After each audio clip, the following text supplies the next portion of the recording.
కాళేశ్వరంపై కేసీఆర్కి హైకోర్టులో ఊరట లభించింది. ఘోష్ కమిషన్ నివేదిక ఆధారంగా చర్యలు వద్దంటూ ఆదేశాలు జారీ చేసింది.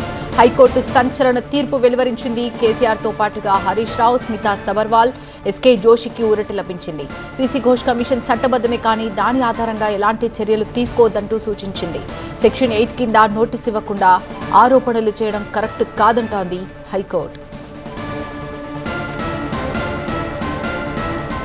ఘోష్ కమిషన్ నివేదిక ఆధారంగా చర్యలు తీసుకోవద్దంటున్న హైకోర్టు మరి ఈ విధంగా తీర్పు వెలువరించింది. ఈ నేపథ్యంలో ప్రభుత్వం ముందు ఎలాంటి ఆప్షన్స్ ఉన్నాయి, నెక్స్ట్ ఏం జరగబోతుంది, పూర్తి అప్డేట్స్ మా ప్రతినిధి విజయ్ అందిస్తారు.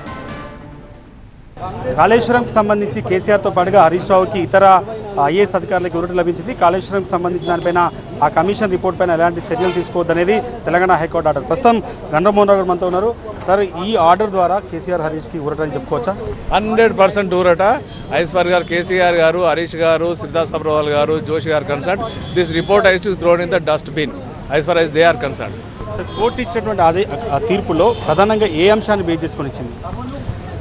Section 8 of the commission of enquiry act ఏం చెప్తుందంటే, ఏ పర్సన్ మీద కానీ కమిషన్ ఏమైనా అడ్వర్స్ కామెంట్ చేయాలన్నా, అడ్వర్స్ యాక్షన్కు రికమెండ్ చేయాలన్నా ఆ యొక్క వ్యక్తికి కమిషన్ దగ్గర ఉన్న మెటీరియల్ సప్లై చేయాలి. ఈ యొక్క మెటీరియల్ కోర్స్ ఆఫ్ ఎంక్వైరీలో మేము కలెక్ట్ చేయడం జరిగింది. ఈ మెటీరియల్ మీకు ఎగనెస్ట్ ఉంది. ఈ యొక్క విట్నెసెస్ స్టేట్మెంట్స్ ఇచ్చినారు. ఈ స్టేట్మెంట్స్ కూడా మీకు ఎగనెస్ట్ ఉన్నాయి. కాబట్టి ఈ యొక్క స్టేట్మెంట్స్ మీద, ఈ యొక్క మెటీరియల్ మీద మీ యొక్క జవాబు ఏంది ఒకటి. రెండోది, మీకు రైట్ టు ఎంగేజ్ అనే అడ్వకేట్ ఉన్నది. ఏదైతే విట్నెస్లు మీకు ఎగనెస్ట్ స్టేట్మెంట్లు ఇచ్చారో వాళ్ళు క్రాస్ ఎగ్జామినేషన్ హక్కు మీకు ఉన్నది. తర్వాత రెండోది, మీరు కూడా వాళ్ళని విట్నెస్ ప్రొడ్యూస్ చేయాలంటే విట్నెస్ ప్రొడ్యూస్ చేయొచ్చు. మీ దగ్గర ఉన్న మెటీరియల్ మీ డిఫెన్స్లో కూడా ప్రొడ్యూస్ చేయొచ్చు అని ఇవ్వాల్సింది. ఇచ్చిన తర్వాతనే కమిషన్ ఏమైనా అడ్వర్స్ ఫైండింగ్స్ ఎగనెస్ట్ ఆ వ్యక్తులకు సంబంధించి వస్తుంది. కాబట్టి అటువంటి ప్రొసీజర్ సెక్షన్ 8లో ఉన్నది, ఆర్టికల్ 21లో ఉంది, ఆర్టికల్ 14లో ఉంది. కాబట్టి అటువంటి ప్రొసీజర్ ఫాలో కాకుండా ఇచ్చింది. కాబట్టి it's basically report contrary to the procedure contemplated under commission of enquiry act. Therefore the report is invalid, inoperative, cannot be made basis for any action against Shri KCR గారు, శ్రీ హరీష్ గారు or any of the officers. ఇక్కడ ఇంకొక చెప్తున్నారు, commission ఏర్పాటుని high court సమర్థించిందనే విషయం కూడా high court ఆర్డర్లో ఉంది. అవును, కమిషన్ ఏర్పాటు సంబంధించి కమిషన్ ఏర్పాటును కూడా ఛాలెంజ్ చేయడం జరిగింది. అది matter of but they are not very serious about it.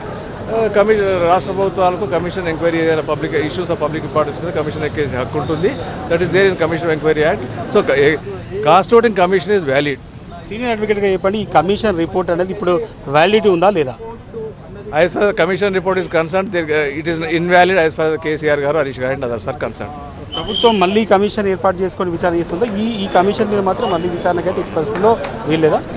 ఈ కమిషన్ మీద వాళ్ళ మీద ఎటువంటి యాక్షన్ తీసుకురాదు. ఒకసారి ఒక అంశం మీద కమిషన్ ఏర్పాటు చేసి యాక్షన్ తీసుకున్న తర్వాత I don't think you can again go for another commission. They will test this order in the supreme court. So next battle will shift to supreme court. Let us see what supreme court says. ఈ commission ఆధారంగానే CBI enquiry చేయాలన్నది రాష్ట్ర ప్రభుత్వం letter రాసింది. CBI ముందున్న option ఇది. CBI ఈ commission report పరిగణలో తీసుకొని ఎటువంటి ఎంక్వైరీ చేయరాదు. Thank you sir. ఇది గండ్రమోహన్ రావు గారు చెప్తున్న ప్రకారం అయితే చాలా స్పష్టంగా చెప్తున్నారు. కేసీఆర్, హరీష్ రావుతో పాటుగా స్మితా సబర్వాల్, ఎస్కే జోషికి ఊరట లభించింది. ఈ కమిషన్ రిపోర్ట్ ద్వారా ఎలాంటి చర్యలు తీసుకోవద్దని చెప్పింది. కాబట్టి ఈ కమిషన్కి ఎలాంటి నిబద్ధత లేదు. ఈ కమిషన్ కాలపరిమితి కూడా అయిపోయింది. కాబట్టి కాళేశ్వరం దానికి సంబంధించిన దాంట్లో కేసీఆర్, హరీష్తో పాటుగా ఇతర స్మితా సబర్వాల్, ఎస్కే జోషికి ఊరట లభించింది. అవసరమైతే ప్రభుత్వం ముందున్న ఆప్షన్ దీన్ని సుప్రీంకోర్టులో ఛాలెంజ్ చేసుకోవచ్చు అనే విషయాన్ని మాత్రమే గండ్రమోహన్ రావు గారు చెప్తున్న పరిస్థితి కనిపిస్తుంది. కెమెరా పర్సన్ చూసినప్పుడు విజయ్ టీనర్ హైదరాబాద్.